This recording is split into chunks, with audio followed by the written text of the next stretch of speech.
Alright, I'm back, and now we're taking on Vanishing Gungaroo. And right off the bat, I love this kick-ass theme. It's actually one of my favorites in this game. I think it's actually the best track in this game. It's just so kick-ass. It's a nice rock and roll theme. It's just so relaxing. And right off the bat, we get a cool ride armor. But yeah, finally, after X6, we finally get a new ride armor. Unfortunately, it's slow. It's like you're walking on mud. I just get that kind of feeling. But oh well. That's basically the flaw of this game. It's just the mechanic. It's just so slow and sluggish. Yeah, and speaking of X7 and X8 and well, X6, obviously, Inafune had no involvement with these games whatsoever. So, so obviously it was all Capcom, obviously. So, don't fault Inafune for any of these faults. He had nothing to do with it. He was basically already in charge of the Zero series for the Game Boy Advance at that point. So, don't fault him for all these designs. Blame it on Capcom, obviously. I really don't mind X7 and X8, actually. I like the fact that they brought it back, that, it's more fun to play on the Legacy Collection. At least in the Legacy Collection, they actually do trim the load times. They trim the load times, the frame rate's a little bit better, for both X7 and X8. And the graphics do get a slight improvement, but that's not saying a whole lot. For X7, it's just like polishing a turd when you think about it. That's the analogy some people could come up with. And yeah, this is our second of our new ride armor. We get the Spider, and this ride armor is really cool. It has a drill, and it has a grenade attack, like a ground pound grenade attack, where if you're close by an enemy, you can just obliterate anything that's on screen like that. It's a cool ride armor. Yeah, so obviously, so the green toxic, it's not insta kill, it just hurts. Poor Al. Alright, we rescued Al. And we rescued somebody else. Like, come on, who puts a Reploid there in the toxic? Come on, that's just so cruel. Alright, rescued Ken here. And obviously, knowing Capcom, all these Reploids are named after Capcom characters. Whether it's from Street Fighter or any other genre they're associated with. So, it's a fun little tidbit there, if you didn't know. Yeah, because it wasn't until X6 where the Reploids actually got names. Yeah, and a lot of them were named after Street Fighter characters when you think about it, like Ken, Ryu. One of them was even named Dante, so that's interesting. Alright. Yeah, and right here in this stage, you have so many load screens right here, so I already edited all that crap out. And right now, we're only 1/3 done, actually, believe it or not. We still got one last area after this, and this is one of the stages where you get a sub-tank. It's actually hidden in the next area, and I'll point that out. Yeah, I really love the music in X7. I do like it. Some of it's hit and miss, but when it calls for it, it calls for it. When it comes to attention to detail, I do credit them for that. When it comes to bad games, you try to find a silver lining, like, do you like the music? Do you like the gameplay? Do you like the story? You have to find something to like. You can't just say that X7 is just bad just because for the sake of saying it's bad.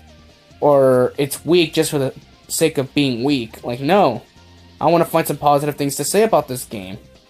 At least X7 is playable, okay? I'm not letting it go, people. Sonic 06 is a broken mess. Alright, get a hard tank here, and the sub-tank is actually up here also. You just gotta wall jump. Yeah, it's up here in this area. Let's just get the Reploids here. Oh, there it is. There's our sub-tank.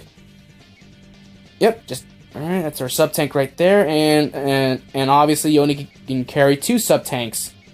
Which sucks, by the way, but I think the chip system is supposed to compensate for that. I don't like the fact that you're really limited on sub-tanks in this game. You used to carry 4, now you can only carry 2. But in this game you have chip enhancements. Because some of the Reploids you rescue do have chips, where you can upgrade one of your 3 abilities, which is power, speed, and recovery. Your power being your base attack, like you could do like 25% more damage, or your recovery, like you take less damage, or you double your invincibility frames. And of course your speed, meaning your dash and everything else, you move a lot faster. So when you have all the chips upgraded, you're basically you're basically all good. You're all taken care of. And another thing about X7 is you do have Game Save Plus, or if you beat the game already, you can play the game again on a new save file. You still have all your chip enhancements and all your sub-tanks in it. No, you have all your chip enhancements, but not, the only thing you would have to get over are the sub-tanks and the weapons tanks. That's about it. But all the chip enhancements, you get to keep them. And with X, you get his glide armor right off the bat. So so I would recommend, like, you play this game on your second playthrough with Glide Armor X, go through all 8 Robot Master stages, get all the hard tanks, all that, and do it that way.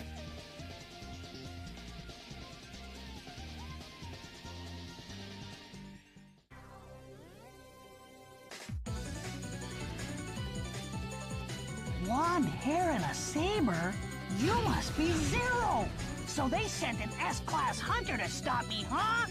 But you'd need a dozen of them to beat me! How sweet. Looks like you're having a swell time swinging around your new toy.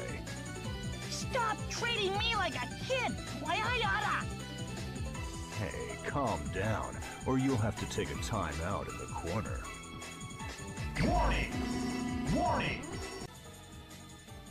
Alright, yeah, I'm back. Like I said, I mean, I love transitioning from, from the dialogue. It's funny.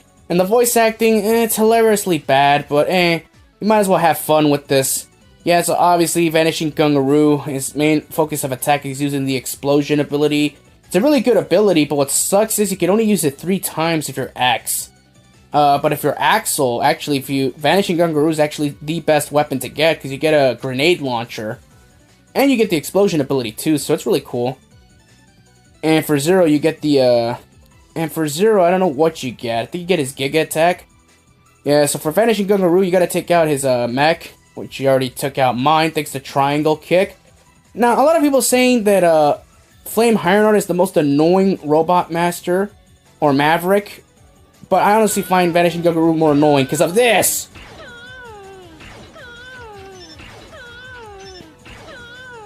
Now you tell me, what's more annoying?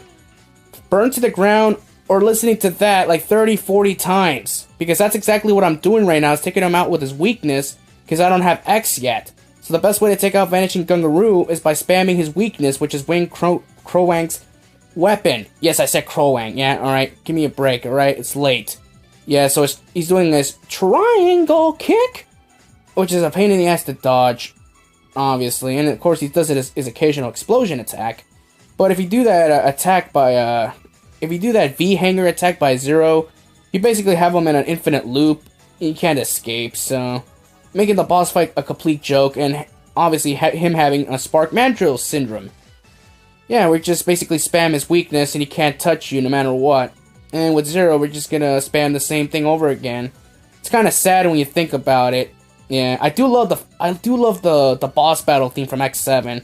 I think it's the best one of the. I think it's my second favorite next to X5. It's really that damn good when it comes to the combat theme. I love it. You know, but of course when you hear the boss's dialogue saying their stupid catchphrases, it does get monotonous. All right.